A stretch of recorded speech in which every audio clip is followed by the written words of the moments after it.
Bienvenidos al seminario 14 de Virología de la materia Microbiología y Parasitología 1 de la segunda cátedra. Al día de la fecha lo que vamos a ver son distintos agentes causales de enfermedades virales exantemáticas. Estas enfermedades son enfermedades sistémicas que tienen manifestaciones cutáneas, o sea, a nivel de la piel, y justamente lo que causan son exantemas definidos como erupciones a nivel de la piel, y a veces también pueden cursar con lo que se llama enantemas, que también son erupciones pero a nivel de las mucosas. Por lo general, en estas enfermedades de etiología viral hay ambas cosas, hay tanto enantema como exantema. Y en términos generales, los exantemas pueden tener manchas que se denominan máculas, que por lo general son rojizas, tener pápulas que son sobre elevaciones pequeñas, localizadas, como las que vemos, por ejemplo, cuando nos pica un mosquito o cualquier otro insecto. Y también pueden tener otro tipo de lesiones que se llaman vesículas, que son lesiones ampollares menores a 0,5 centímetros que tienen contenido líquido adentro. Y después también pueden tener pústulas, que son como las vesículas pero con contenido purulento, o sea, pus. Esto es solamente a modo introductorio y a modo de dar ciertas definiciones para poder entender ciertos conceptos que vamos a ver más adelante en la clase. Obviamente lo más importante son los agentes virales, no estas lesiones elementales de la dermatología, que las van a ver en mayor profundidad en otras materias. El primer virus que vamos a ver es el virus del sarampión, que es un virus de la familia Paramoxiviridae del género Morbillivirus, que se trata de un virus envuelto de tamaño intermedio entre 100 a 250 nanómetros de diámetro, que contiene ARN monocatenario de polaridad negativa, que va a estar asociado a 3 proteínas distintas. Van a ser la fosfoproteína, la nucleoproteína, que lo que hace es colaborar en el mantenimiento de la estructura del genoma, y la proteína L o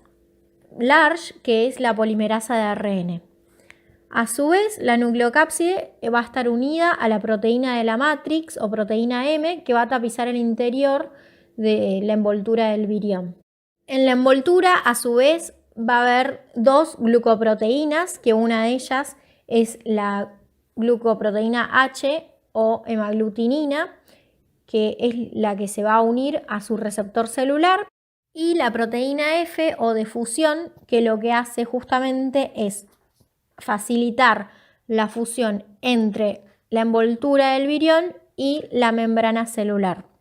Y a su vez, otra de las cosas que hace es inducir una fusión intercelular que va a dar lugar a células gigantes multinucleadas o sincicios, que van a tener cuerpos de inclusión en el núcleo en el citoplasma, que son las famosas células de Wartin-Finkelday, que son características del sarampión. Respecto a los receptores celulares, estos van a ser el CD150, también llamado SLAM, que es una molécula de señalización de activación linfoide, que va a estar expresada mayormente por los linfocitos T, los linfocitos B, las células dendríticas, los macrófagos, los monocitos, algunos subtipos de timocitos, y 46, que también es un receptor celular linfoide. Y después, el otro receptor que hay, mayormente en las células epiteliales, en los queratinocitos, es la nectina 4, que se ubica en el borde vasolateral de estas células epiteliales, inferior a las uniones estrechas intercelulares. Respecto a la patogenia de la enfermedad, se trata de una enfermedad que afecta mayormente a niños, pero también puede contagiar a adultos, principalmente si estos son susceptibles, o sea que no fueron vacunados, y suele producirse en brotes anuales que se dan mayormente en inviernos y a principios de primavera. Y es una enfermedad muy contagiosa. Una persona se vio que puede llegar a contagiar de 12 a 15 personas susceptibles. La vía de contagio es a través de gotas respiratorias que se llaman gotas de Fluch, y las secreciones conjuntivales. Lo que describen los libros clásicos de microbiología es que la interacción principal, o sea, al ingreso, es con los receptores del epitelio de la vía aérea superior de la tráquea de los bronquios, que ahí replicaba inicialmente. Sin embargo, lo que se vio es que como la nectina 4 no estaba en la parte apical de la célula y se encontraba justamente inferior a las uniones estrechas y que ahí tampoco había CD150, o sea, esas células no expresan el CD150, que es muy probable que ese mecanismo no sea el de la entrada inicial. Y que lo que se vio es que interactuaba más que nada con los que serían los macrófagos alveolares, con las células dendríticas de los pulmones, con los linfocitos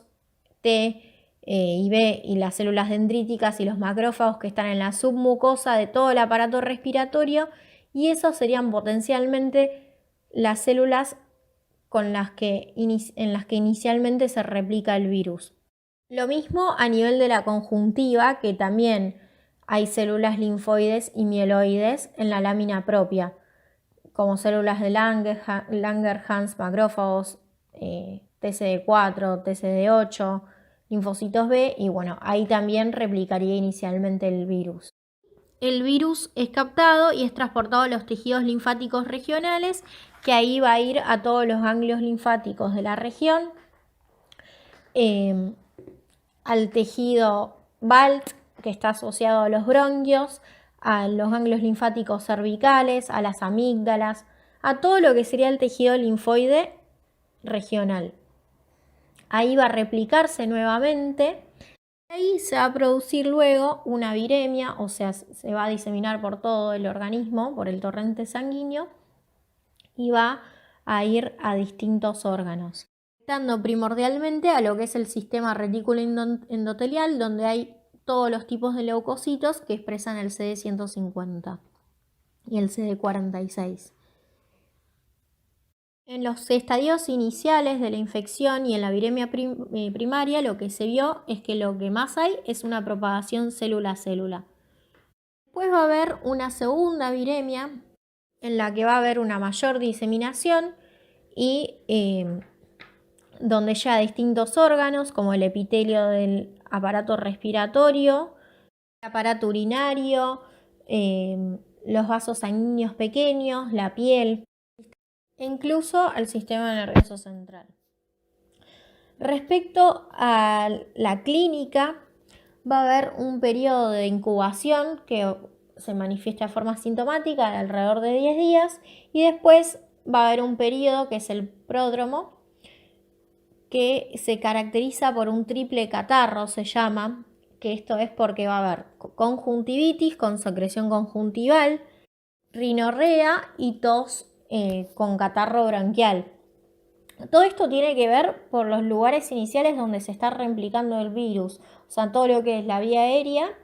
y la conjuntiva. El periodo dura alrededor de 3 a 5 días y va a estar acompañado por fiebre alta. Al tercer día del inicio de estos síntomas suele aparecer en la mucosa yugal unas manchas que se llaman manchas de Koplik, que son un enantema que es característico del sarampión, son patognomónicos. Son como sobreelevaciones blanquecinas grisáceos que tienen una base, o sea, un fondo eritematoso, esto quiere decir que tiene un fondo rojo, que están a la altura de los segundos premolares inferiores. Puede extenderse hacia otra zona, pero por lo general tienen esa ubicación y duran aproximadamente 24 horas, luego de lo cual desaparecen. Después de esto hay descenso de esta fiebre alta y a las pocas horas vuelve a haber un pico febril, y con ese nuevo pico febril aparece el exantema.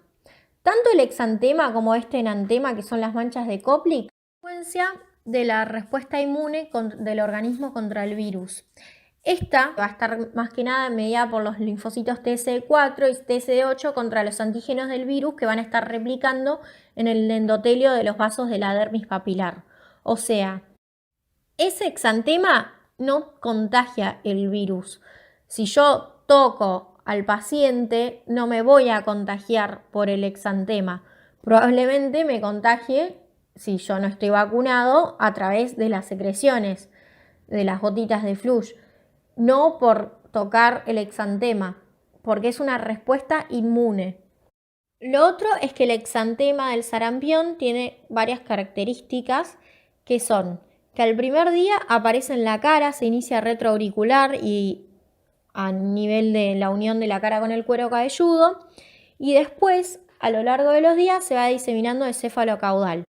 Es decir, a lo largo de los días, de la cara, el día siguiente después aparece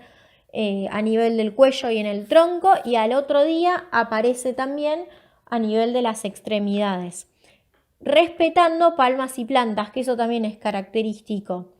Y el tipo de exantema que se produce es maculopapular, es decir, hay tanto máculas como pápulas eritematosas. Acompañado de todo este exantema puede haber y suele haber poliadenopatías, o sea,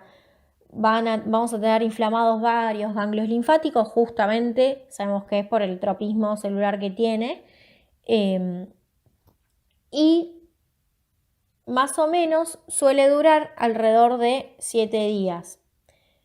Sin embargo, la fiebre suele bajar alrededor del cuarto a quinto día. Si no baja la fiebre y persiste, este puede ser un signo precoz que hay una sobreinfección pulmonar bacteriana, que es una de las complicaciones que puede llegar a haber en el sarampión. Las características de esta enfermedad es que suele producir linfopenia, es decir, que bajan mucho los números de linfocitos en sangre, aunque después suele retomar los valores normales después de una semana. El sistema inmune sigue suprimido y puede durar entre varias semanas hasta por lo menos 2 años. ¿Es esto? Hay varias teorías. Una de ellas es que a raíz del virus hay una depresión de lo que son los linfocitos T y B de memoria, resultando en lo que se llama amnesia inmune. Pero bueno, la realidad es que la patogenia no está del todo dilucidada, porque el hecho de que uno esté inmunosuprimido nos da riesgo a otras infecciones. Y esto es algo que uno tiene que estar atento después de un cuadro de sarampión. Que puede haber, bueno, una ya la mencionamos, que es una neumonía, que puede ser tanto una neumonitis en realidad por el virus del sarampión, como una neumonía por sobreinfección bacteriana, una otitis media o complicaciones que son a nivel del sistema nervioso central, que escapan un poco la clase, pero a modo informativo para que las conozcan, porque tienen una gran gravedad, que son, por un lado, una encefalomielitis aguda diseminada, que también se llama ADEM, que su mecanismo es autoinmune por mimetismo molecular, que se producen básicamente anticuerpos que son dirigidos al virus inicialmente, pero que terminan atacando por reacción cruzada a las glucoproteínas del oligodendrocito, con lo cual se produce una desmielinización a nivel del sistema nervioso central. Puede llegar a tener una alta mortalidad. Y después hay otra complicación que sucede muchos años después, que es la panencefalitis esclerosante subaguda, que suele darse por viriones infectuosos de sarampión que tienen replicación lenta y que quedan alojados en el sistema nervioso, que bueno, después de muchos años inician a replicarse y pueden dar un deterioro, también llevando a la muerte. Respecto al diagnóstico, puede hacerse con distintos métodos. Por lo general se usan los métodos rápidos con la titulación en sangre de IgM e IgG específicas contra el sarampión, o observando los antígenos virales por inmunofluorescencia en los aspirados nasofaringios. Otro que puede hacerse, que suele hacerse menos porque es más costoso, es buscar el genoma por PCR en sangre, orina y muestras nasofaringias, que por lo general lo que se hace es tomar un hisopado faringio o un hisopado de secreciones nasales. Y respecto a lo que es prevención, hay una vacuna que es la triple viral, que es una vacuna contra el sarampión, la parotiditis y la rubiola, que se da acá en Argentina al año de edad y al ingreso escolar, es decir, entre los 5 y 6 años de edad. Se trata de una vacuna de virus vivos atenuados. Tener solamente un serotipo, la inmunidad que produce tanto la infección como la vacuna es de por vida. El próximo virus que vamos a ver es el virus de la rubiola, que es un virus de la familia Togavirus y es el único miembro del género Rubivirus. Hay un solo serotipo viral y su único hospedero es el hombre. Respecto a su estructura, es un virus envuelto, que su envoltura tiene distintas espículas glicoproteicas y tiene una nucleocápside icosaédrica que contiene ARN lineal monocatenario de polaridad positiva. Va a replicar en el citoplasma y madura por brotación. La envoltura va a tener estas glicoproteínas que son la E1, que es la que más hay y que tiene capacidad de hemaglutinina, y la E2. Ambas se creen que son responsables de la inducción de la respuesta inmune protectora. Y después está la proteína C, que está asociada al ARN formando la nucleocápside viral. Desde un punto de vista epidemiológico, el virus de la rubiola tiene una distribución universal y suele producir su enfermedad en picos epidémicos que se dan mayormente en primavera y afecta mayormente a la población en edad escolar, aproximadamente entre los 5 y los 9 años, aunque puede darse a cualquier edad, y son pacientes que no están vacunados. Otro de los huéspedes susceptibles son las mujeres embarazadas que no hayan sido infectadas a lo largo de su vida y que no estén vacunadas. No tanto por la enfermedad en sí, para la mujer, sino porque puede provocar anomalías congénitas graves. Respecto a la patogenia, el virus inicialmente se transmite por la vía respiratoria, donde ahí va a tener un periodo de incubación de alrededor de 14 a 21 días. Va a replicarse inicialmente en la orofaringe y todo lo que es vía aérea superior, y de ahí después va a ir a los ganglios linfáticos drenantes, que van a ser los cervicales, principalmente los cervicales posteriores, y los suboccipitales y los retroauriculares, y justamente esa replicación después vamos a ver que se correlaciona con la clínica, que coincide con un periodo de linfadenopatía, es decir, vamos a poder en gran parte de los casos palpar adenomegalias que son de estas ubicaciones características. En la diapositiva puede verse un corte histológico de un ganglio linfático que está teñido para HIE, donde se observa esta linfadenitis reactiva que es debido al virus. Y esto se va a producir tanto en los ganglios linfáticos como en el vaso, donde se produce una hiperplasia folicular linfoide con abundantes plasmocitos. Y en consecuencia, a su vez, de toda esta plasmocitosis, también si uno saca un hemograma, se puede ver en sangre periférica, se pueden detectar células plasmocitoides que son denominadas células cianófilas de Cajal, que son también características. Después de esta replicación en los ganglios linfáticos locales y en la vía aérea superior, esto va a estar seguido por un periodo de viremia que disemina el virus a todo el organismo, siendo los órganos más afectados los ganglios linfáticos y el vaso. Todo esto vamos a ver que se va a traducir en la clínica, donde va a haber adenomegalias generalizadas muchas veces y a veces también el vaso se puede palpar, que eso se llama esplenomegalia porque está aumentado del tamaño. Respecto a la clínica, bueno, como habíamos dicho, primero hay un periodo de incubación de 14 a 21 días donde el paciente va a estar asintomático, pero sin embargo, más o menos en los últimos 5 días de este periodo de incubación, el paciente ya empieza a transmitir el virus, o sea, ya es contagioso. Después empieza el periodo prodrómico que dura alrededor de 1 a 5 días, que a veces puede pasar inadvertido o muchas veces tiene fiebre alta,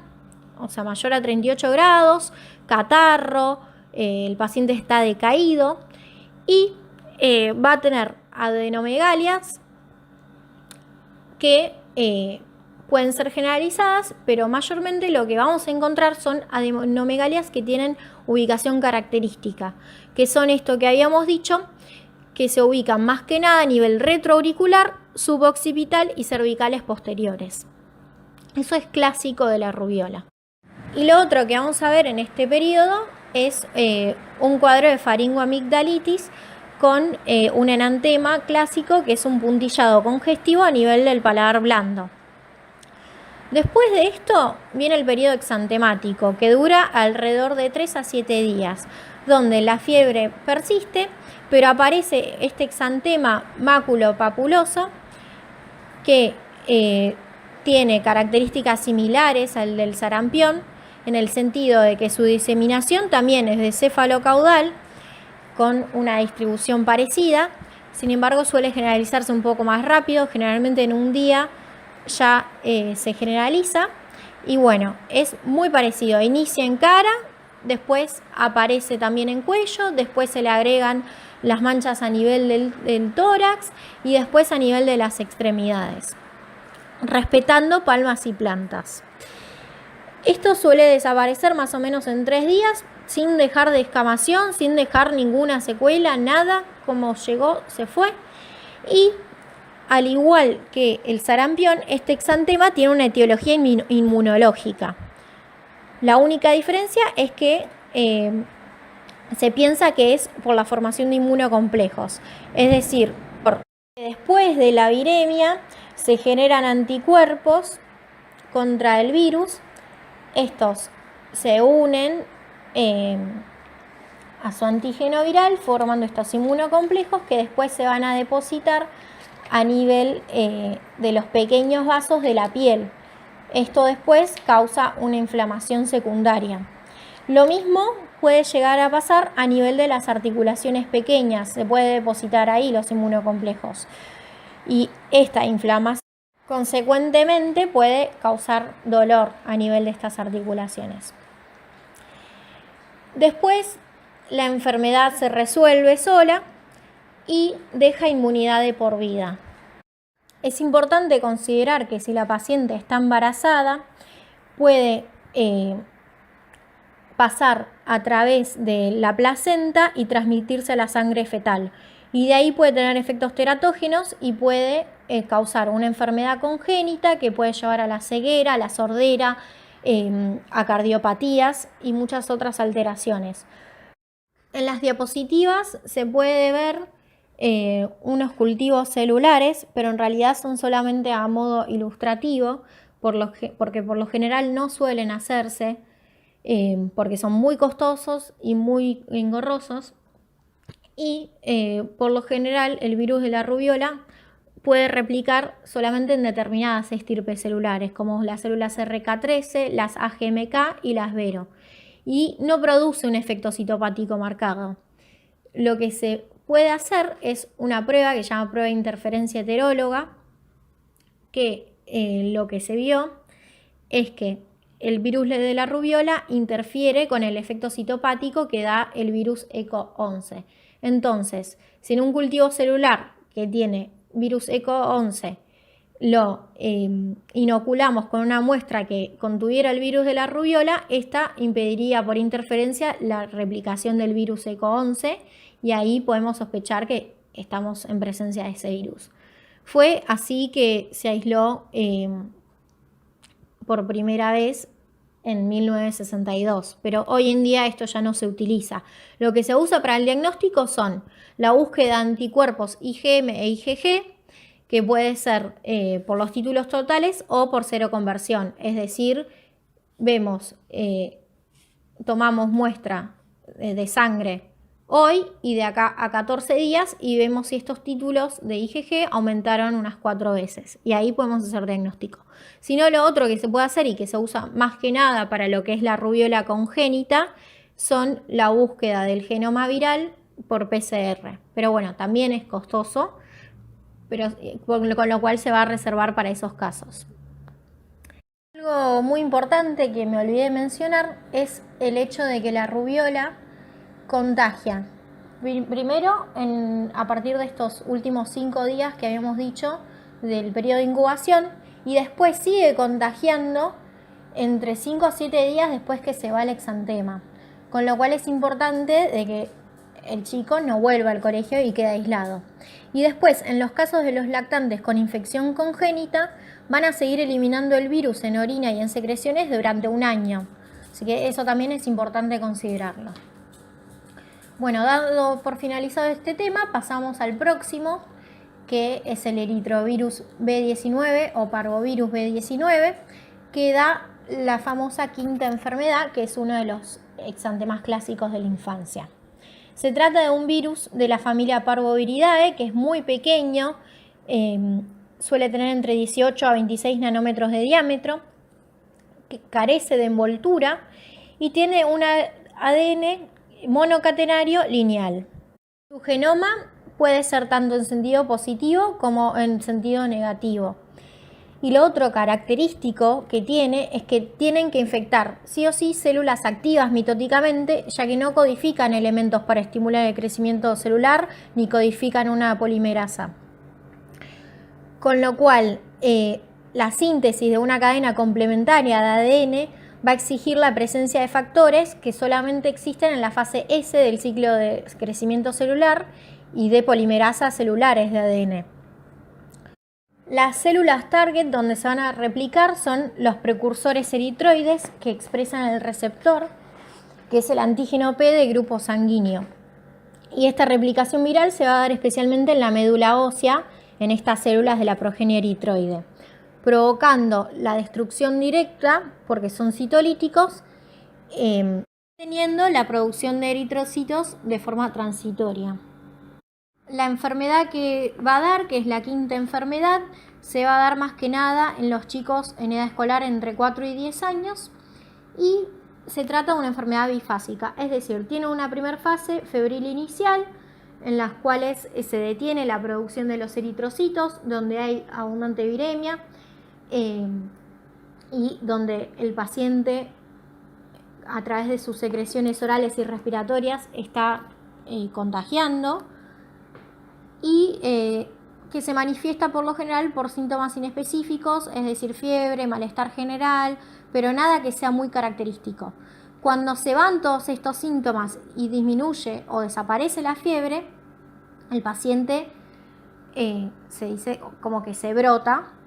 es decir, aparece el exantema y a partir de ese momento, a partir de que aparece el exantema, el paciente ya no contagia. ¿Por qué? Porque esta segunda fase donde se evidencia el exantema, al igual que en los virus anteriores, está mediada por el sistema inmunitario.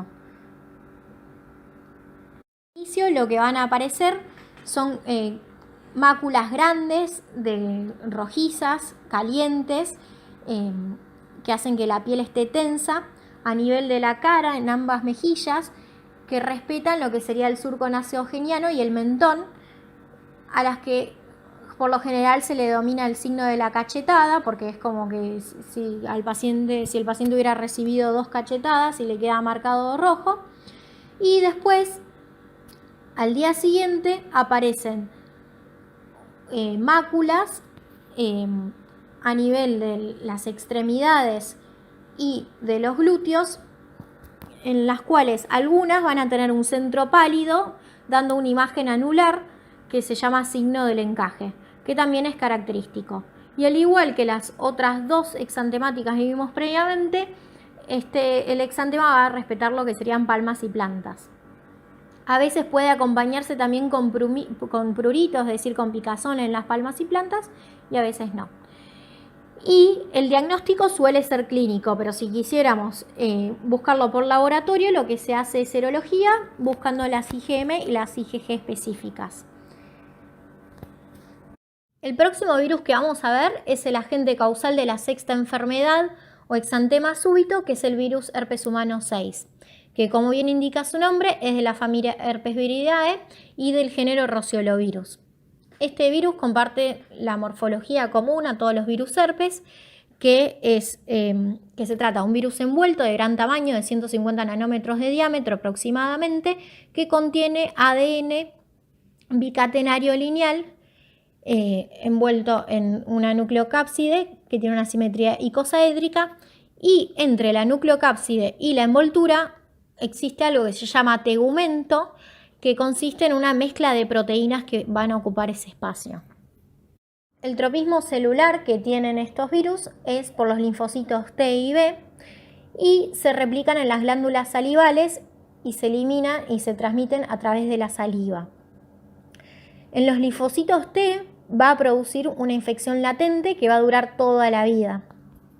que de hecho en muchos pacientes inmunosuprimidos puede reactivarse y ocasionar enfermedades más graves que escapan al tema de la clase. El exantema súbito se va a dar en los lactantes, en los chicos menores a 2 años de edad. Empieza a aumentar la incidencia a partir de los 6 meses y es hasta los 24 meses de edad, y generalmente se da en otoño y en primavera. Arranca con un periodo febril que tiene fiebre muy alta, mayor a 38 grados, que en esta etapa puede haber complicaciones a nivel del sistema nervioso central, como meningitis, encefalitis o convulsiones febriles, y el lactante va a estar muy irritable,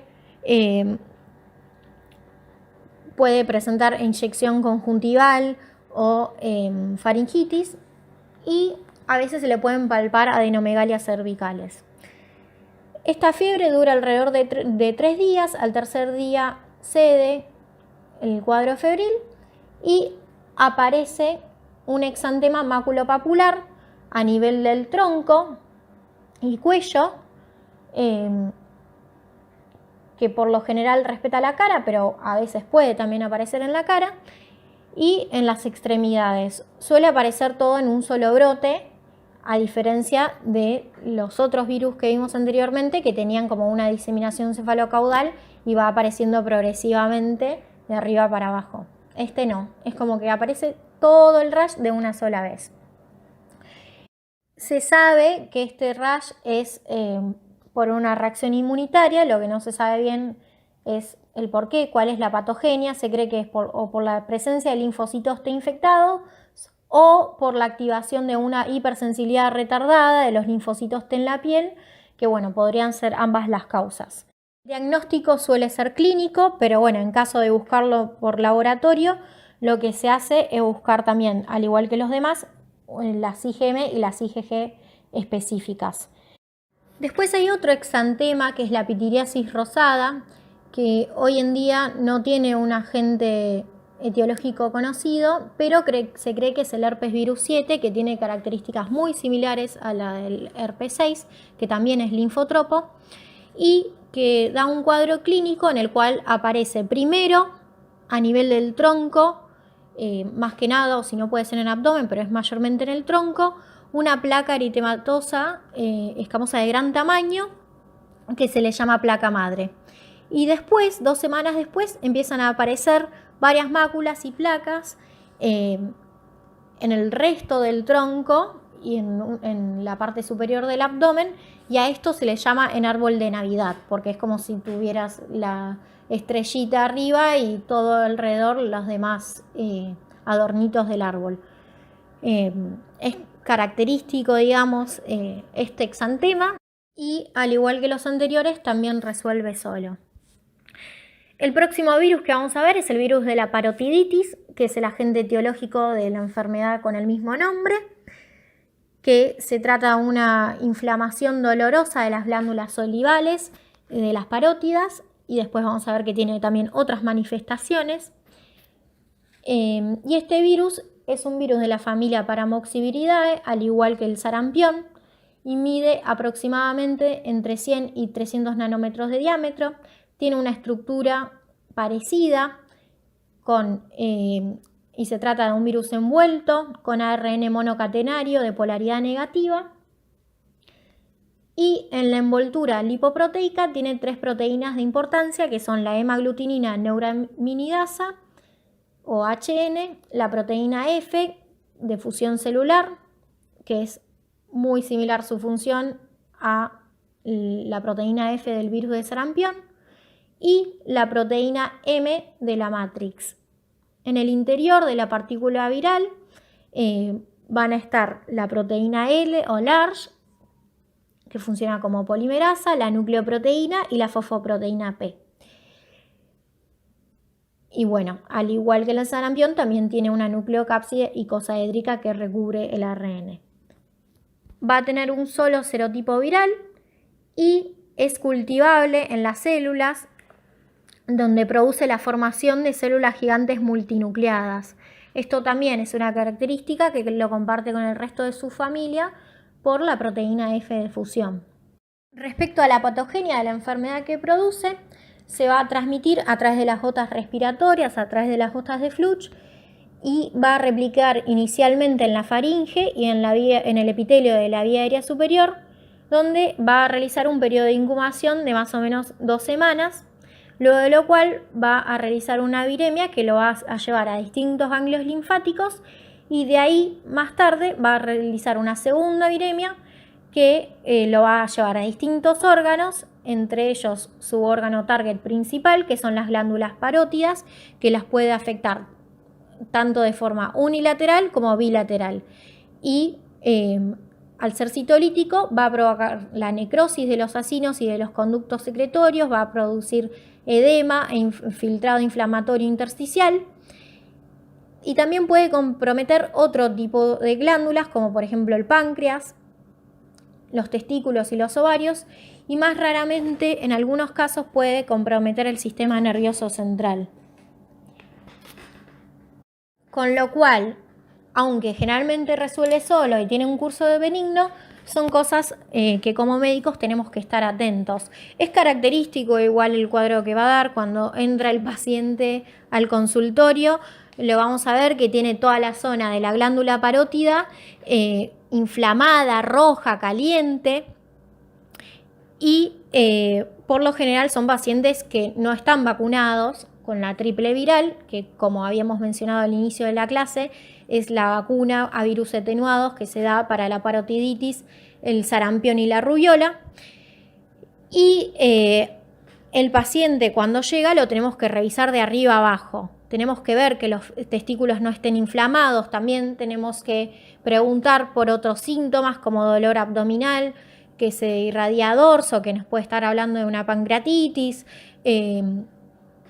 o un dolor a nivel del hipogastrio, o los flancos izquierdo y derecho, que nos puede estar hablando de una inflamación ovárica. Preguntar y buscar también al examen físico síntomas de meningitis leve. Todas esas cosas son cosas que hay que considerar y hay que explicarle también a los padres que traen el paciente a la consulta que hay que estar atentos. Sin embargo, la mayor parte de las veces el cuadro va a resolver solo y de forma benigna sin dejar ninguna secuela. El diagnóstico se puede realizar buscando IgG e IgM en suero específicas, o por inmunofluorescencia indirecta en muestras de saliva que van a ser centrifugadas sobre cultivos celulares, que ese método se llama de gel vial, o buscando parte del genoma por RT-PCR, pero la realidad es que por lo general suele ser clínico. Se usa más que nada para cuadros que son solapados porque no siempre se dan los cuadros clásicos. La próxima enfermedad que vamos a ver es la enfermedad de pie, mano, boca. Ahora vamos a ver por qué se llama así, que está producida por los virus Coxsackie, principalmente los A16, que son picornavirus. Y dentro de esta familia de los picornavirus se clasifican en el género de los enterovirus. Al igual que el resto de la familia, son virus que tienen un tamaño muy pequeño, de más o menos 25 nanómetros de diámetro, son carentes de envoltura, van a estar rodeados por una cápside icosaédrica y tienen ARN monocatenario de polaridad positiva. La cápside va a estar conformada por varios grupos de polipéptidos que se llaman BP1, BP2, BP3 y BP4, y el BP2 y el BP4 van a proceder de la escisión de un precursor que es el BP0. Las proteínas BP1 van a estar situadas en el vértice del virión y van a contener una estructura en forma de cañón que es a la cual se va a unir después al receptor. Después que se une al receptor, se desprende la proteína BP4 y el virión se debilita. Y a continuación se va a inyectar el genoma directamente a través de la membrana por un canal que es creado por la proteína BP1 en uno de los vértices del virión. Su genoma, al ser ARN positivo y parecerse al ARN mensajero, se va a unir a los ribosomas celulares y va a iniciar la transcripción de una poliproteína que ahí contiene todas las secuencias proteicas del virus, que después se va a degradar por proteasas víricas que también va a codificar. Y su genoma también va a codificar una polimerasa vírica de ARN dependiente de ARN que va a crear un molde de ARN de cadena de negativa, a partir del cual después se van a sintetizar todas las moléculas nuevas de ARN positivo que va a ser el genoma del virión. Comparte con los demás enterovirus la característica de que su vía de transmisión es fecal-oral, es decir, es interpersonal, o a través de la saliva o aerosoles respiratorios. Y en el caso de la enfermedad pie, mano, boca, se va a dar más que nada en niños de cualquier edad, generalmente desde lactantes hasta los 10 años de edad, aunque en realidad toda la población es susceptible de tener la enfermedad. Replica inicialmente en la mucosa de la faringe y posteriormente va a infectar a las células M y los linfocitos de la placa de Peyer y a los enterocitos de la mucosa intestinal. Esto es porque cuando ingresa el virus es resistente al ácido del estómago, a las proteasas y a las bilis, con lo cual después puede replicar a nivel de la mucosa entérica. De ahí se va a diseminar por medio de una viremia primaria a distintos órganos, como los ganglios linfáticos, el vaso y el hígado, y después va a tener una segunda viremia que va a marcar la aparición de la sintomatología. Al inicio de la enfermedad, la parte clínica que vamos a ver es una faringitis, decaimiento y fiebre, y después van a aparecer máculas a nivel de la boca que finalmente van a evolucionar a vesículas. Estas mismas vesículas después aparecen en otros lugares, como las palmas y las plantas de las manos y los pies, y muchas veces pueden aparecer también en el ano, que es lo que le da el nombre a la enfermedad, que es enfermedad de pie, mano, boca, pero también se puede llamar pie, mano, ano, que es justamente por esta localización característica que nos suele dar el sello y el diagnóstico clínico. Estas vesículas, aparte del contenido líquido, en su interior están llenas de viriones y eso es lo que la distingue, por ejemplo, a todas las demás exantemáticas que vimos hasta ahora. No hay ninguna vacuna ni nada que pueda hacerse, digamos, como profilaxis, más allá del lavado de manos y de la higiene. Y generalmente, como habíamos dicho, el diagnóstico suele ser clínico, pero bueno, si quisiéramos hacer de laboratorio, puede usarse PCR, de materia fecal o de la saliva, que son los dos lugares en los cuales se excreta. Otro de los virus que vamos a ver es el virus varicela zoster, que es de la familia de los virus herpes, adentro de la subfamilia de los alfavirus, que comparte su estructura con el resto de la familia, por lo cual es un virus envuelto que tiene un tegumento y una nucleocápside icosaédrica que contiene ADN bicatenario. Y este ADN tiene la capacidad de poder circularizarse. La envoltura, al igual que los otros virus herpes, tiene varias glicoproteínas, de las cuales las que son necesarias para el ingreso a las células son la glicoproteína B, la H y la L. El receptor celular de la varicela no es conocido, sin embargo, se sabe que se puede replicar en varios tipos celulares, como los linfocitos T, las células epiteliales y las células epidérmicas. Va a replicarse de modo similar al virus herpes simple y va a codificar varias proteínas, entre ellas varias enzimas como la timidinquinasa, que lo que hacen es que al ser enzimas implicadas en el metabolismo de los ácidos nucleicos, le van a dar sustrato para que después pueda replicar el genoma vírico. Otra de las enzimas que codifica es un ADN polimerasa dependiente de ADN, también necesario para la replicación del genoma. Y al igual que otros virus ADN, esta replicación va a ser adentro del núcleo. Tiene la característica de poder hacer una infección latente en las células neurales de los ganglios raquídeos, que son sensitivos, a pesar de que no tiene la expresión de los LATs, que después van a ver más adelante qué es, que sí lo contienen los herpes simple. Ocasiona una enfermedad que se llama varicela, que se da a cualquier edad en pacientes no vacunados, que por lo general tiene una incubación larga de 10 a 21 días, que es asintomática, y esta infección ocurre por vía inhalatoria a través de las gotitas de Fluch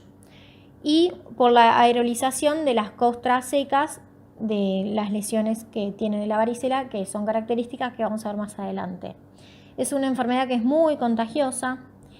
y inicialmente va a replicar a nivel de las fauces y de los ganglios linfáticos de satélites. De ahí va a realizar una primer viremia, donde va a ir al sistema retículo endotelial, a lo que es hígado y vaso, y finalmente va a tener una segunda viremia con una mayor diseminación a distintos órganos y llega de este modo a la piel. Antes de la aparición de su exantema característico, tiene, al igual que todas las demás, un pródromo clásico que tiene síntomas inespecíficos que a veces puede no tener o pueden ser leves, que constan de fiebre, decaimiento, dolor de cabeza, dolor abdominal, y después de eso, después de 1 o 2 días, inicia el periodo exantemático, en el cual hay una fiebre muy alta y hay prurito generalizado, es decir, le pica todo el cuerpo, y aparece un exantema, que en un inicio es macular, es decir, son manchitas, después eso evoluciona a pápula, y después esas pápulas evolucionan a vesículas, y finalmente esas vesículas evolucionan a costras. De máculas a vesículas generalmente evolucionan en 24 horas, y estas vesículas van a estar repletas de virus. Y después de alrededor de 12 horas hay otro pico febril, en el cual viene seguido por otra erupción que tiene las mismas características, que primero van a aparecer máculas, después pápulas, después vesículas y después costras. O sea, en realidad la misma lesión va a evolucionar de mácula a costra. Después pasan entre 12 y 24 horas y pasa lo mismo. Se produce un nuevo pico febril con un nuevo brote en el cual aparecen nuevas lesiones. Con lo cual, en un mismo momento, tal vez estamos mirando al paciente y podemos ver que hay regiones a donde hay lesiones maculares, después al lado puede tener una pápula, en otro lado del cuerpo puede tener vesículas, en otro lado puede tener lesiones que ya están formando costras, y en otro lado tal vez ya tiene resuelta esa lesión costrosa. Esto de que tenga lesiones en distintos estadios, todas al mismo tiempo, se dice que se le llama polimorfismo. Y eso es lo que lo diferencia tal vez de las otras exantemáticas, en las que al mismo tiempo tengo lesiones de una misma característica. Es decir, en el sarampión van a ser todas maculopapulosas al mismo tiempo, no hay otro tipo de lesión elemental. En este caso sí. A este se le sigue un periodo de desclinación a donde las costras se van a caer y al caer van a dejar unas máculas hipercrómicas, es decir, van a dejar una zona de piel que tiene una coloración tal vez más oscura, que después va a resolverse. Cuando todas las lesiones estén en forma de costras, o sea, no vea ninguna vesícula, que son las que contienen el virus, ahí el paciente puede volver al colegio. Pero la realidad es que hay que hacer un examen muy minucioso para poder darle el ok y que vuelva al colegio, porque a veces uno ve la mayor parte de las lesiones en etapa costrosa y hay una pequeña vesícula que justo no la vi porque, qué sé yo, estaba en la región glútea o estaba en alguna zona que uno no descubrió y esa lesión puede contagiar. Puede haber varias complicaciones secundarias a este cuadro clínico, algunas de ellas son bastante graves, como por ejemplo una neumonía, que es secundario a la replicación del mismo virus, o sea, es una neumonía viral, o al igual que en sarampión puede ser por una sobreinfección bacteriana y puede desarrollarse hasta 20 días después de que haya tenido la varicela. Otra de las complicaciones más graves es una encefalitis que aparece por lo general de 2 a 6 días del inicio del rash, o una meningoencefalitis, y suelen ser las que revisten mayor gravedad. Después, al ser un virus inmunosupresor porque actúa a nivel de los linfocitos y de los monocitos replicándose en ellos,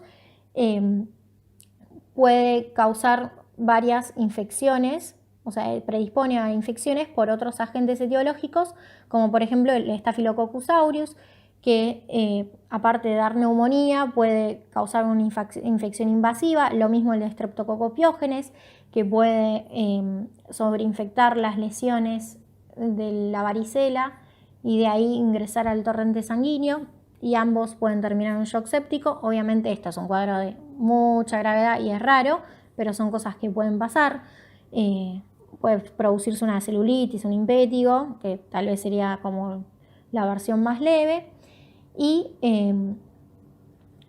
después hay muchas otras complicaciones que escapan a la clase. Una vez resuelto este cuadro de varicela, no quiere decir que el virus se haya erradicado de todo el organismo,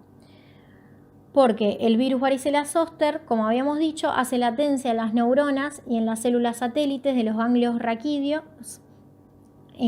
con lo cual pueden pasar muchos años, pero luego de un cuadro de inmunosupresión, que puede ser secundario al envejecimiento mismo o debido a que el paciente esté con la enfermedad de SIDA o que tenga un linfoma o una leucemia, puede reactivarse. Al reactivarse va a producir una enfermedad que se llama herpes zóster, que se caracteriza por un cuadro en el cual el virus se va a replicar y diseminar a lo largo de las vías nerviosas para infectar a la piel y va a dar lugar a un exantema vesicular a lo largo de todo el dermatoma, es decir, esa área de inervación cutánea de ese ganglio raquídeo sensitivo, que bueno, suele ser obviamente unilateral, y estas vesiculitas son muy dolorosas. Se resuelven estas vesiculitas, terminan resolviéndose solas, al igual que el cuadro de varicela, y en algunos pacientes puede quedar como complicación, como complicación secundario a una lesión en la neurona, puede quedar un dolor, que es un dolor sensorial que se llama neuralgia postherpética. Durante mucho tiempo, incluso a lo largo de toda la vida, que va a ser en esa zona. Por más que el cuadro clínico, cuando es clásico, es característico y el diagnóstico puede hacerse de forma clínica, hay algunas situaciones que requieren un diagnóstico por laboratorio, que las opciones que tenemos son realizar lo que se llama citología exfoliativa, en la cual vamos a raspar las lesiones cutáneas y por esas muestras que tomamos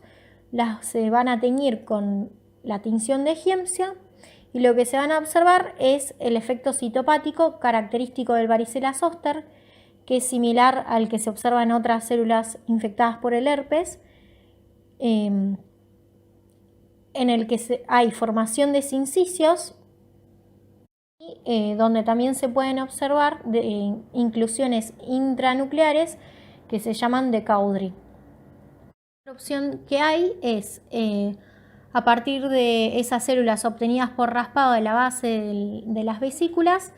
es detectar antígenos virales por inmunofluorescencia indirecta. Y finalmente también se puede buscar a través de serología, IgM o IgG específicos contra la varicela, que generalmente eso se utiliza para saber el estado, digamos, de susceptibilidad que tiene un huésped en aquellos pacientes que van a ser sometidos a algún trasplante o algún estado de inmunosupresión o alguna quimioterapia, algo en el cual le vamos a dar fármacos que lo inmunosupriman. Y también puede buscarse el genoma a través de PCR, que suele usarse más que nada para infecciones a nivel del sistema nervioso central, en el cual por punción lumbar tomamos una muestra de líquido cefalorraquídeo, que obviamente, como vimos en clases anteriores en bacteriología, se van a recordar, se mandan distintas muestras, una para bacteriología, una para virología, y en ese caso podemos hacer PCR para varicela. Para finalizar este tema, es importante saber que hay una vacuna que lo previene, que se llama DEOCA, que es una vacuna de virus vivos atenuados, que se aplica solamente una vez en la vida, que acá en la Argentina es a los 15 meses de edad. El último virus que vamos a ver es el virus de la viruela, que fue la primera enfermedad que se controló mediante campañas de vacunación, y su erradicación es uno de los mayores éxitos de la epidemiología actual. Esta erradicación se logró a través de una campaña que duró 10 años, una campaña de la Organización Mundial de la Salud, que empezó en el año 1967 y duró hasta 1977. Y en 1980 se confirmó que la enfermedad estaba erradicada. Es importante destacar que esta vacuna era una vacuna a virus vivos que fue creada en un laboratorio a partir de un virus de la viruela vacuna, es decir, un virus que causaba viruela en las vacas. Este virus, creado en un laboratorio, se le denominó virus vaccinia, que es lo mismo que decir virus vacuna, y lo que se vio a medida que pasaba la campaña es que tenía efectos adversos que algunos podían llegar a ser bastante graves.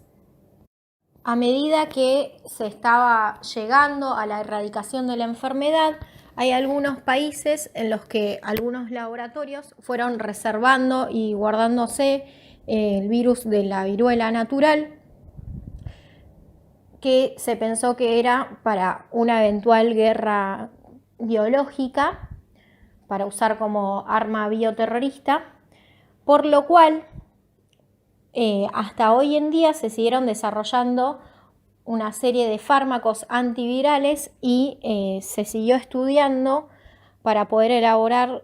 una vacuna que sea más segura de la que había en aquel momento. El virus de la viruela era un poxvirus, con lo cual compartía un montón de características con esta familia, que es el hecho de que los poxvirus son los virus de mayor tamaño, que prácticamente son visibles en el microscopio óptico, teniendo su diámetro mayor, una medición de aproximadamente 300 nanómetros. Se trata de virus envueltos que tienen una forma ovoide o de ladrillo y cuya estructura es muy compleja, que consta de una estructura externa lipídica y estructuras proteicas tubulares o globulares que están adentro, que incluyen 1 o 2 cuerpos laterales y una membrana interna con un core que contiene el genoma. Este genoma es un ADN bicatenario lineal que codifica un montón de proteínas, más de 100 proteínas, y dentro de ellas más de 30 van a ser proteínas estructurales y aproximadamente 10 son enzimas relacionadas con la síntesis de ADN. El receptor es desconocido, aunque se piensa que en el caso del virus Vaccinia, que es el virus de la vacuna, probablemente sea el EGF, que es el factor de crecimiento epidérmico, y después de interactuar con su receptor, la forma de entrada a la célula está en discusión, aunque se postula que lo que sucede es que las capas de la envoltura se van desenvolviendo como un paquete y este proceso se realiza en el citoplasma, donde cuando uno mira en el microscopio óptico las células infectadas con distinciones histológicas, se puede ver unos cuerpos de inclusión característicos que se llaman cuerpos de Guarneri o factorías que son a donde se realiza toda la replicación del genoma y donde finalmente el virión se va a ensamblar. La brotación ocurre en el Golgi, que es a donde se cree que adquiere su envoltura. Respecto a la enfermedad que producía el virus de la viruela, esta era altamente contagiosa, se daba únicamente en humanos y se transmitía por vía respiratoria a través de las secreciones o por contacto directo con las lesiones o por fomites en el ser humano. Tenía 2 formas clínicas que se diferenciaban mucho por su tasa de mortalidad, que era la viruela menor, que tenía una mortalidad menor al 1%, y la viruela mayor, que tenía una mortalidad muy alta, pudiendo llegar hasta el 50%. Las lesiones características que se producían se diferenciaban en varios aspectos de las lesiones de la varicela, por más que en aquel momento eran diagnósticos diferenciales, que es que presentaban en un inicio también una fiebre elevada, dolor de cabeza y vómitos, y después de 3 días aparecía este exantema eritematoso en un primer momento que era macular, que después progresaba de mácula a pápula y de pápula a vesícula y finalmente se producía una pústula. Definiéndose pústula, como habíamos visto al inicio de la clase, como esta vesícula que adentro lo que tiene es contenido purulento. Estas lesiones predominaban a nivel de los miembros, a diferencia de lo que se ve en la varicela, que afecta más el tronco que los miembros, y las lesiones de la viruela eran sincrónicas, es decir, todas se observaban en la misma fase del desarrollo, es decir, al mismo tiempo todas las lesiones en todo el cuerpo iban a ser o máculas o pápulas o vesículas o pústulas. No es que en una área había una pústula y en otra parte del cuerpo podíamos ver una mácula. Por lo general tenía una resolución benigna, dejando 2 formas clínicas que se diferenciaban mucho por la tasa de mortalidad, que eran la viruela menor, que tenía una mortalidad menor al 1%, y la viruela mayor, que tenía una mortalidad que podía llegar hasta el 50%. Tras un periodo de incubación,